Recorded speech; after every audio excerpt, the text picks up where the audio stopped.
তাহলে ইসলামের ইতিহাসে, ইসলামের যুগে, সব যুগের কথাই বলি ঢালাওভাবে, যেমন অ্যারিস্টটলের যুগে অ্যারিস্টটল হচ্ছে সবার চেয়ে মর্যাদাবান, প্ল্যাটোর যুগে প্ল্যাটো হচ্ছে সবার চেয়ে মর্যাদাবান, প্ল্যাটো হচ্ছে অ্যারিস্টটলের উস্তাদ। ইবনে ফারাবির যুগে ইবনে ফারাবি হচ্ছে সর্বোৎকৃষ্ট মানুষ, ইবনে আরবির যুগে ইবনে আরবি হচ্ছে সর্বোৎকৃষ্ট মানুষ, ইবনে সিনার সময় ইবনে সিনা হচ্ছে সর্বোৎকৃষ্ট মানুষ, আইনস্টাইনের যুগে আইনস্টাইন হচ্ছে সর্বোৎকৃষ্ট মানুষ। ঠিক না বেঠিক?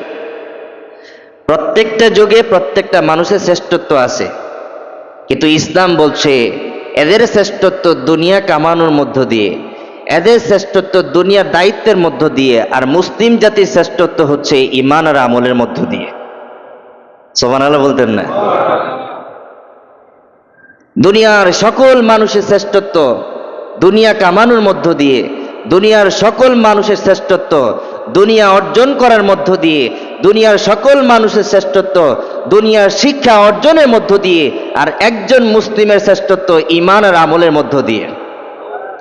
ঈমান ঠিক, আমল ঠিক, এই মানুষটা আল্লাহ তাআলার কাছে শ্রেষ্ঠত্বের অধিকারী। কিন্তু যার ঈমান নাই, যার আমল নাই, সে দুনিয়াতে শ্রেষ্ঠত্বের অধিকারী অ্যারিস্টটল, আইনস্টাইন, ডারউইন হতে পারে না? হতে পারে না? হতে পারে। আমি আমার সমাজের মধ্যে একজন বিশেষ ব্যক্তিত্ব, আমি আমার সমাজের মধ্যে বিশেষ গণ্যমান্য ব্যক্তিবর, আমাকে সবাই স্যালুট দেয়, সবাই আমাকে সম্মান করে, কিন্তু ঈমান নাই, আমল নাই। ঈমান নাই, আমল নাই।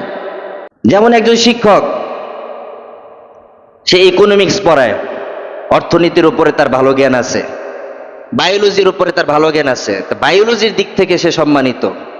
যিনি ইকোনমিক্স পড়ায় তিনি তো বায়োলজির জানবে না, জানবে না, ঠিক না?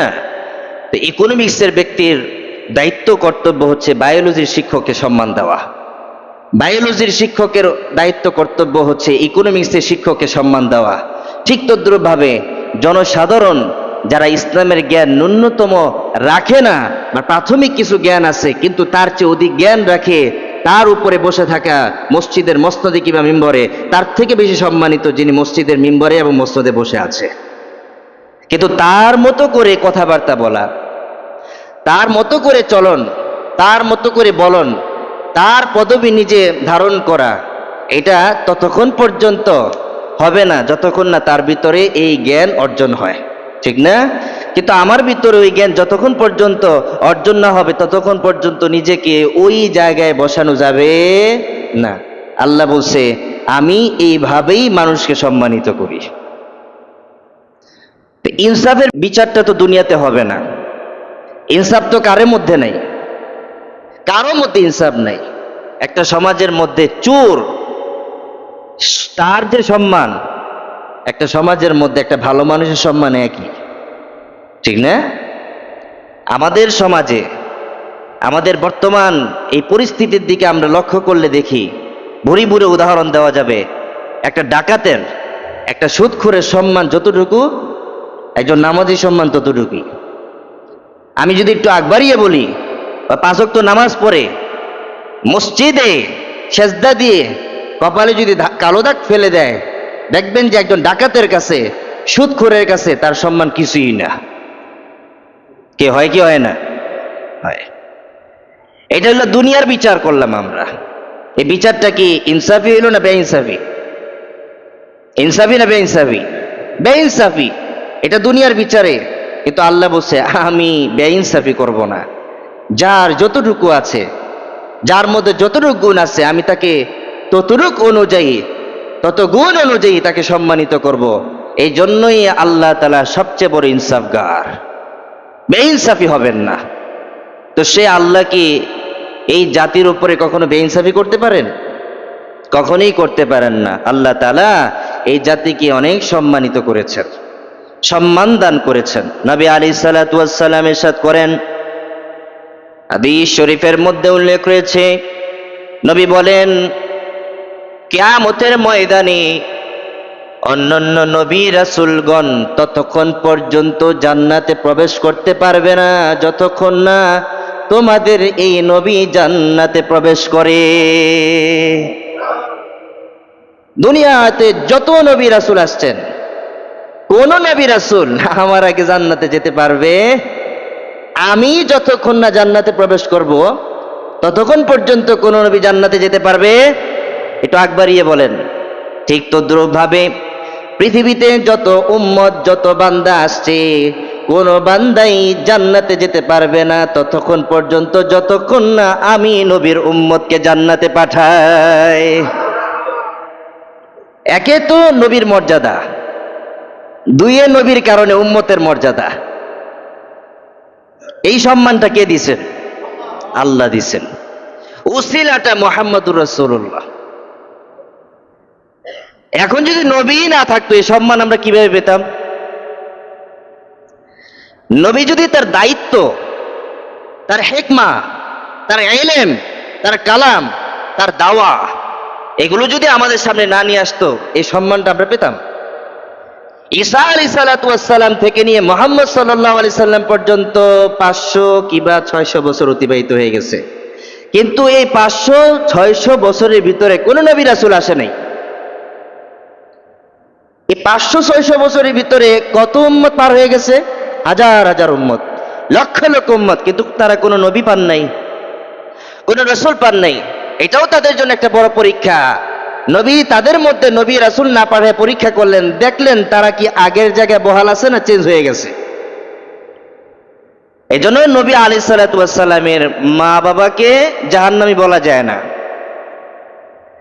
নবী আলাইহিস সালাতু ওয়াস সালামের মা বাবাকে জাহান্নামী বলা যায় না, দাদাকে জাহান্নামী বলা যায় না। কেন? কারণ ইতিহাসবিদরা উল্লেখ করেন যে নবী আলাইহিস সালাতু ওয়াস সালামের মা বাবার সময় নবী রাসূল আসেই নাই, কিন্তু তাদের আদর্শে পাওয়া গেছে তারা ইসমাঈল আলাইহিস সালাতু ওয়াস সালামের দ্বীনের উপরে অটল ছিল। মানে এদের দ্বারা কোনো জাহিলিপনা, এদের দ্বারা কোনো খারাপি, জাহিলি যুগে যা ঘটে গেছে এরকম কোনো কাজ তাদের দ্বারা হয়নি। যদি হতো তাহলে আব্দুল্লাহর কপালে আর আমিনার কপালে নূর চমকাইতো কিভাবে?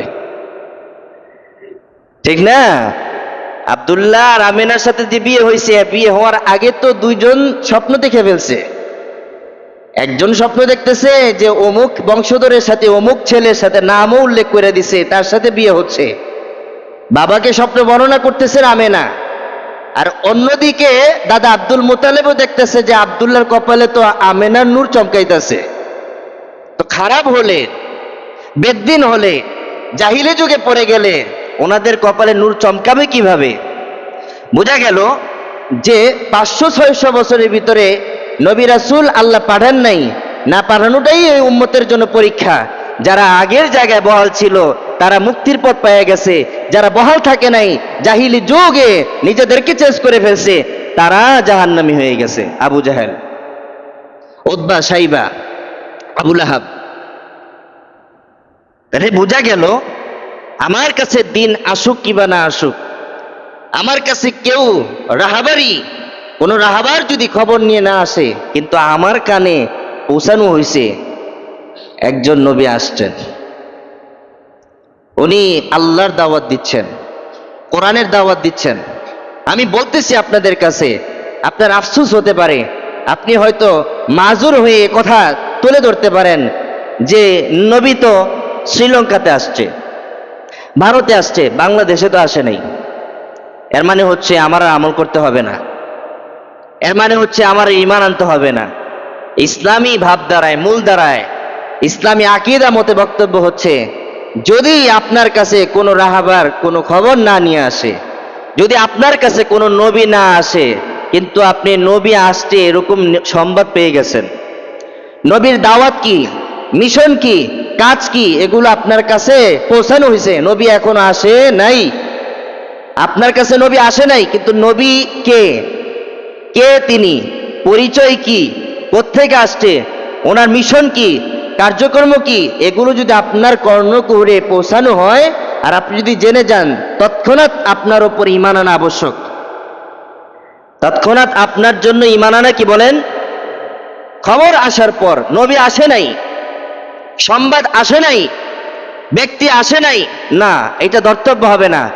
সংবাদ যেহেতু আসছে, নিউজ যেহেতু আসছে, আপনি সাথে সাথে ঈমান আনতে হবে। এখন আপনি 100% আমল করতে পারেন নাই, শুনে ঈমানদার হয়ে গেছেন, এটা আরো বড় ভালো না? কি বলেন? নবী আইলে তো খাবলায় ধরবো, নবী আসলে তো খাবলায় ধরবে, ঝাপটায় ধরবে। তো নবী আসে নাই, নবী এই দূর মক্কায় রয়ে গেছে, বাংলাদেশে আসে নাই নবী, কিন্তু নবীর নিউজ বাংলাদেশে পৌঁছায় গেছে। এখন নবী যদি আসে, মক্কার মানুষদের ঈমান আমল, তাদের কাজ বাংলাদেশের ঈমান আমল এবং ব্যক্তিদের কাজের সমান হবে, নাকি একটু লেভেল অনুযায়ী তারতম্য হবে? হবে কি হবে না?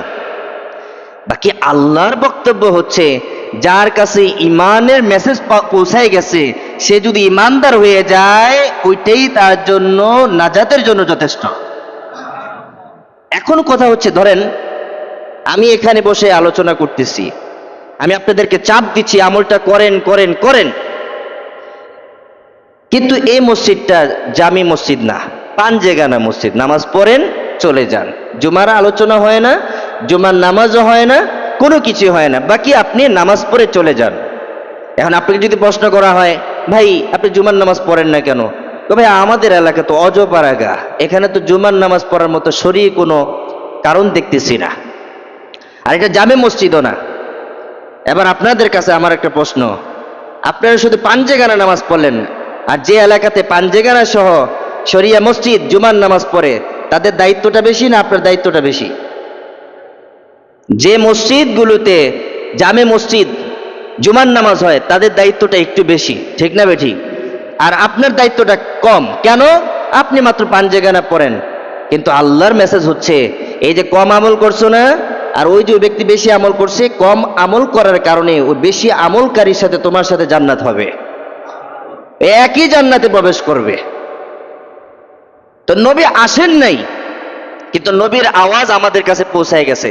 যতটুকু আমল পৌঁছাবে ততটুকু আমল করলে, যারা 100% আমল পাইছে, আমি যদি 80% পাই, 80% আমল 100% আমলকারীদের সাথে আল্লাহ তাআলা আমাদেরকে মিলাই দিবেন। চলেন এটা একটা উদাহরণ কত দিব ভাই?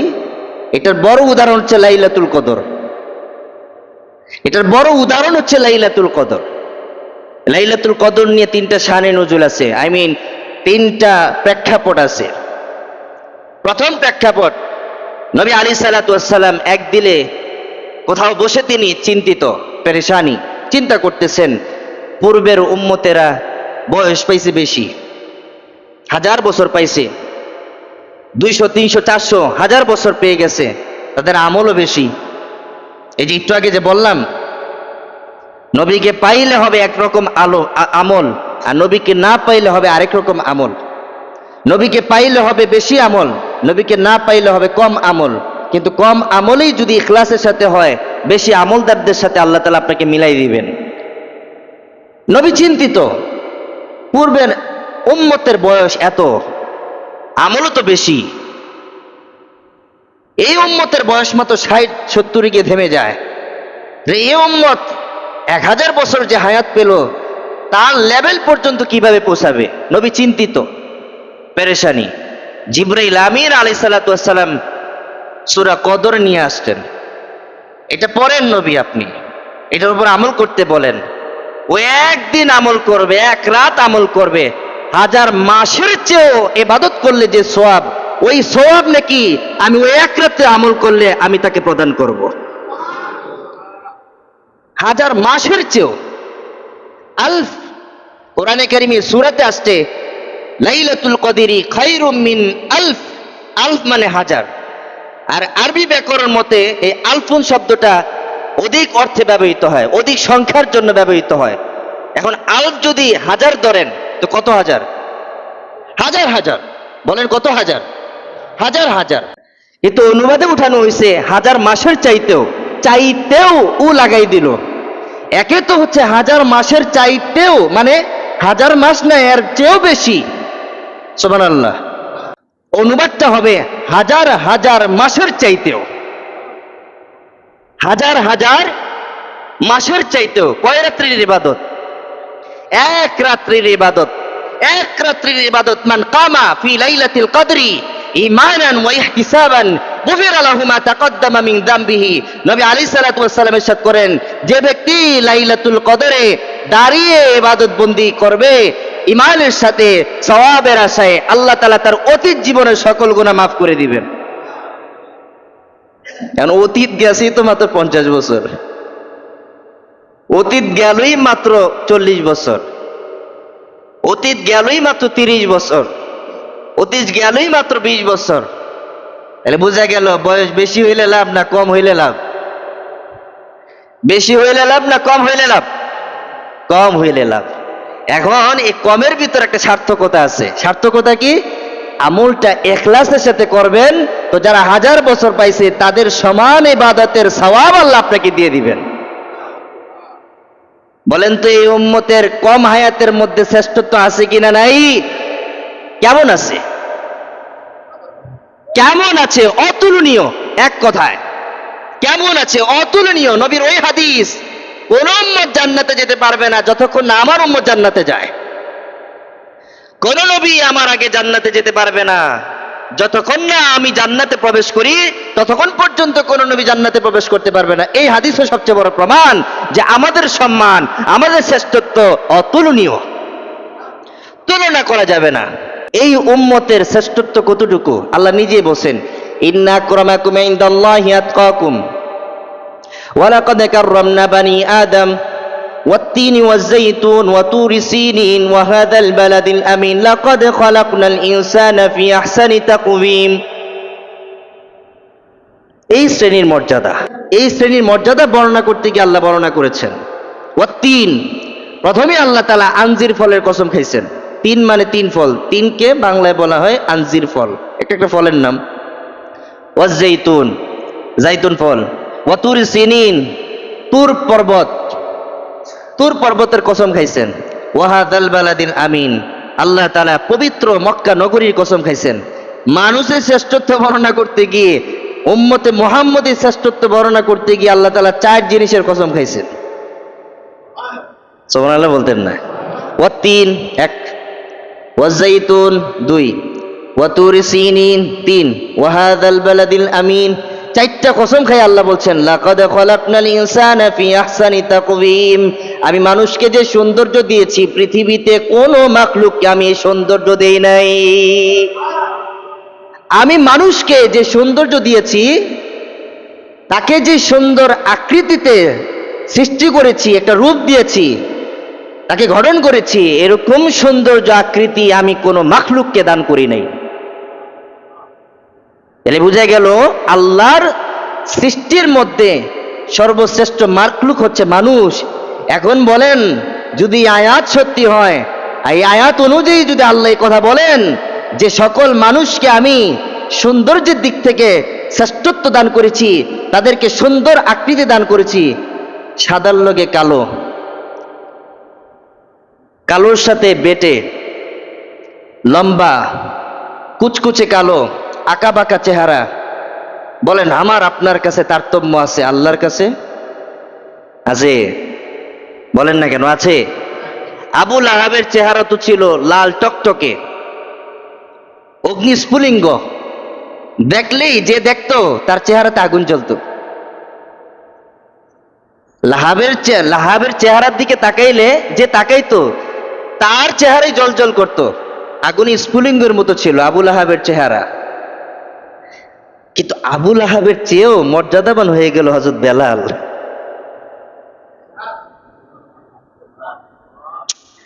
আবু লাহাবের চেয়েও মর্যাদাবান হয়ে গেল হযরত বেলাল।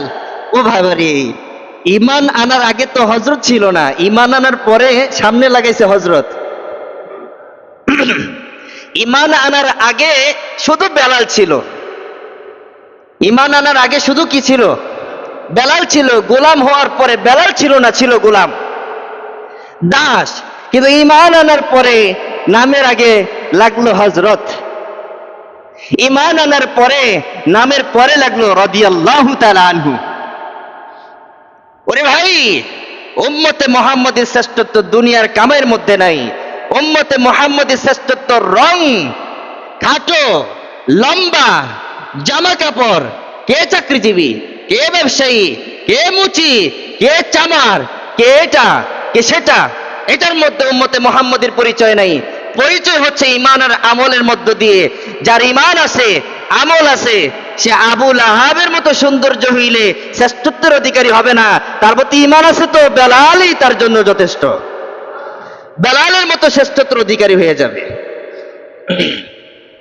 রং দিয়ে দুনিয়াতে তারতম্য করা যায়, কাতার আকপিস করা যায়, জামা কাপড় চেঞ্জ করা যায়, রং দিয়ে মাপা যায়। তাকে আমি এই মানের কাপড় দিব, সাদা যেহেতু তাকে আমি ওই মানের কাপড় দিয়ে, তারতম্য আমার আপনার দ্বারা হতে পারে, হতে পারে না? চাকর মুচি দিয়ে তারতম্য হতে পারে, এই তুই সামনের কাতারে কেন, হতে পারে না? তুই তো চাকর, তুই মাঠে কাটস, তুই শ্রমিক, তুই আমার কর্মচারী, তুই আমার গোলাম, তুই আমার অফিসে খাস, আমার অফিসে চাকরি করস, তুই তুই সামনের কাতারে, পিছনে যা, সবার পিছনে যা, আমার দুই কাতারে বরাবর থাকতে পারবি না। এটা দুনিয়াতে হতে পারে, এই মাপজোক আমি করতে পারি, তারতম্য আমি করতে পারি, লেভেল আমি চেঞ্জ করতে পারি, কিন্তু আল্লাহ বলছেন লাকাদ খালাকনাল ইনসানা ফি আহসানি তাকওয়িম। কালো বুঝি না, কোনো বর্ণ বুঝি না, কোনো জাত বুঝি না, কোনো ধর্ম বুঝি না। আমার কথা হচ্ছে ঈমান যার মধ্যে থাকবে পাক্কা, আমল যার মধ্যে থাকবে পাক্কা, সে সামনের কাতারে বসার যোগ্যতা রাখে। যার ভিতর ঈমান আছে, আমল আছে, সে সামনের কাতারে বসার যোগ্যতা রাখে। ইন্না আকরামাকুম ইনদাল্লাহি আতকাকুম। উম্মতে মুহাম্মদের শ্রেষ্ঠত্বের মাপকাঠি হচ্ছে এই আয়াত। কোন আয়াত? ইন্না আকরামাকুম। আমার আলোচনা বুঝেন? বুঝেন তো? আচ্ছা, আমরা যে শ্রেষ্ঠত্বের অধিকারী হব, কিসের ভিত্তিতে হব? এটা একটা মাপকাঠি দরকার না? একটা ওজন দরকার না? পাল্লা দরকার না? পাল্লাটা কোরআনে কারীমের আয়াত, ইন্না আকরামাকুম ইনদাল্লাহি আতকাকুম। এখানে আল্লাহ তাআলা শর্ত জুড়াই দিচ্ছেন, নিশ্চয়ই আকরামাকুম, সর্বাধিক সম্মানিত হচ্ছে ওই ব্যক্তি, আতকাকুম, যার ভিতরে তাকওয়া বেশি, যার ভিতরে তাকওয়া বেশি, যার ভিতরে নবীর সুন্নাত বেশি, যার ভিতরে নবীর আদর্শ বেশি, যার ভিতরে মদতকারী পাওয়া যাবে, যার ভিতরে ন্যায়পরায়ণতা পাওয়া যাবে, যার ভিতরে মানব সেবা পাওয়া যাবে, যার ভিতরে মানবতা পাওয়া যাবে, সে হচ্ছে সবচেয়ে বড় আতকা, মুত্তাকি। সে প্রথম কাতারে বসার যোগ্যতা রাখে, সে জান্নাতে সর্বপ্রথম যাওয়ার যোগ্যতা রাখে, সর্বপ্রথম। কত উদাহরণ দেওয়া যায়, কত কিছু বলা যায়, কিন্তু ভাই রমজান মাস পেয়েও কদর করতে পারলাম না। কেন এই রমজান আল্লাহ আমাকে দিলেন? কেন দিলেন এই রমজান? কেন দিলেন ইতিকাফ? কেন দিলেন লাইলাতুল কদর? আল্লাহর কি লাভ, কি ফায়দা আল্লাহ? যদি উম্মতে মুহাম্মদের শ্রেষ্ঠত্ব তার তাকওয়ার মধ্যে দিয়ে হয়, ঈমান আমলের মধ্য দিয়ে হয়, সৎ কাজের আদেশের মধ্য দিয়ে হয়, অসৎ কাজে বিরত থাকার মধ্য দিয়ে যদি উম্মতে মুহাম্মদের শ্রেষ্ঠত্ব হয়, লাইলাতুল কদর কি খারাপ না ভালো? ইতিকাফ করা কি খারাপ না ভালো? পাঁচ ওয়াক্ত নামাজ পড়া কি খারাপ না ভালো? রোজা রাখা খারাপ না ভালো? তাহলে আর মুত্তাকি হওয়ার জন্য কোন পথ আছে যেটা আল্লাহ আমাকে আপনাকে দেয় নাই, যেটা এখনো বাকি আছে? আমি তো একটু আগে বলে আসছি, নবী যদি আমাদেরকে পেয়ে ফেলতেন, আমরা যদি নবীকে পাইতাম, তো সাহাবীরা যে পরিমাণ আমল করত, এই পরিমাণ আমল আমাদেরও করা লাগতো। কিন্তু আমি তো খুব বাহাদুরের সাথে কথা বলি, অনেক গবেষণা করে কথা বলি, একজন সাহাবীর আমল যদি এক জায়গায় রাখা হয়, আর ওই সাহাবীদের পরের জমানা থেকে এই জমানা পর্যন্ত যদি সকল উম্মতের পাল্লা, উম্মতের আমল এক জায়গায় রাখা হয়, একজন সাহাবীর আমলের পাল্লাকে সে নিচে করতে পারবে না। পারবে না। কিভাবে পারবে? দুনিয়াতে বেলাল, জান্নাতে বেলালের পায়ের আওয়াজ। দুনিয়াতে বেলাল আর জান্নাতে বেলালের, এবারে দুনিয়াতে একটি জান্নাতে হাঁটাহাঁটি করতেছে, সুবহানাল্লাহ। দুনিয়াতে হাঁটতেছে বেলাল, আর নবী শুনে আমি তো জান্নাতে বেলালের হাঁটার আওয়াজ শুনতে পাচ্ছি। সাহাবীদের ঈমান আর আমাদের ঈমান এক হবে কখনো? পাল্লা, কত পাল্লা আনবেন? বেলালের ঈমানের মতো কারো ঈমান হবে না, কারো ঈমান হবে না। কি আমল আছে বলেন? কোন আমলটা আল্লাহ আপনাকে দিলে আপনি মুত্তাকি হয়ে যাবেন? কত সহজ আমল আপনি চান বলেন? কোন আমলটা আপনার দরকার? মাঝে মধ্যে আল্লাহকে প্রশ্ন করি, আল্লাহ নবীদেরকে পাঠাইয়া ওনাদেরকে কষ্ট না দিয়ে আমাকে সবাই নবী বানাই দিতেন। মাঝে মধ্যে প্রশ্ন করি আল্লাহ রে, মনে মনে প্রশ্ন করি। এই প্রশ্ন তো আপনাদের দিলেও আসবে না, মগজে আসবে না। ভাবি, হে আল্লাহ, যে নবী মোহাম্মদ সাল্লাল্লাহু আলাইহি সাল্লামকে, আদম আলাইহিস সালাতুয়াসসালামকে, নূহ আলাইহিস সালাতুয়াসসালামকে কি দরকার 950 বছর কিল ঘুষি খাওয়াইয়া শেষ করে দিয়েছেন?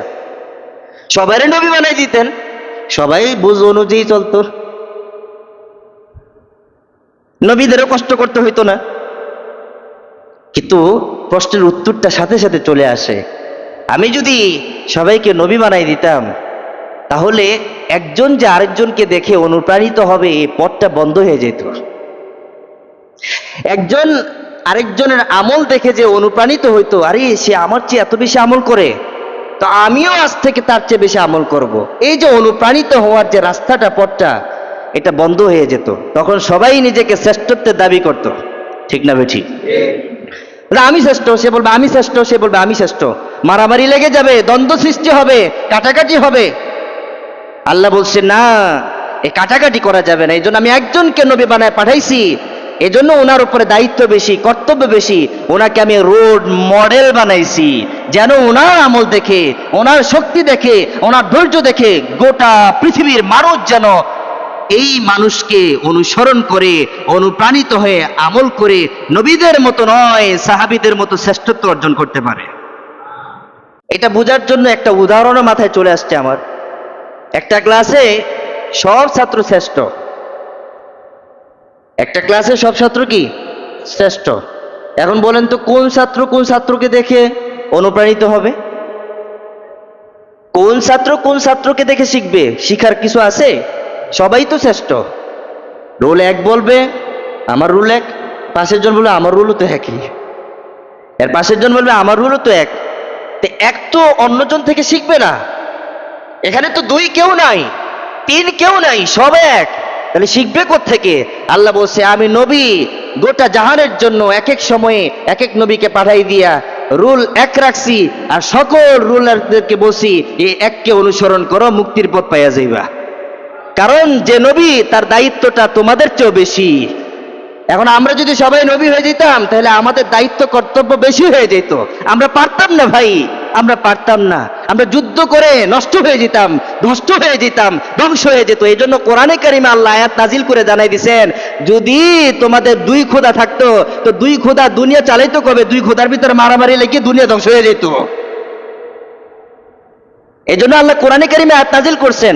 নাস্তিকরা তো প্রশ্ন করে, এক খোদা আল্লাহ হয়ে তো স্বৈরাচারী হয়ে গেল, আল্লাহ আরেক খোদা সৃষ্টি করলো না কেন? আরে বেকুব, যে আল্লাহ আরেক খোদাকে সৃষ্টি করবে সে আল্লাহ তো ওই খোদারই অধীন হয়ে গেল, সে আবার আল্লাহর ওই লোক থেকে। কথা বলেন না কেন? তাদের কথা অনুযায়ী বলে যে আল্লাহ তো স্বৈরাচার হয়ে গেছে, এ নিজে আল্লাহ হয়ে বসে আছে, তিনি তো চাইলে আরেকজন আল্লাহকে বানাইতে পারতো। আচ্ছা বলেন তো, এক কুমার যদি আরেক কুমারকে বানায় তো দ্বিতীয় কুমার কি ওই কুমারের মতো হবে, না ওই দ্বিতীয় কুমার প্রথম কুমারের অধীন হবে? দ্বিতীয় কুমার প্রথম কুমারের অধীন হবে। অর্থাৎ একজন শিক্ষক, বায়োলজির শিক্ষক, সে যদি তার ছাত্রকে বায়োলজিতে পাক্কা বানায় দেয়, এখন কি এই বায়োলজির ছাত্র আর বায়োলজির শিক্ষক কি এক হবে, নাকি তারতম্য হবে?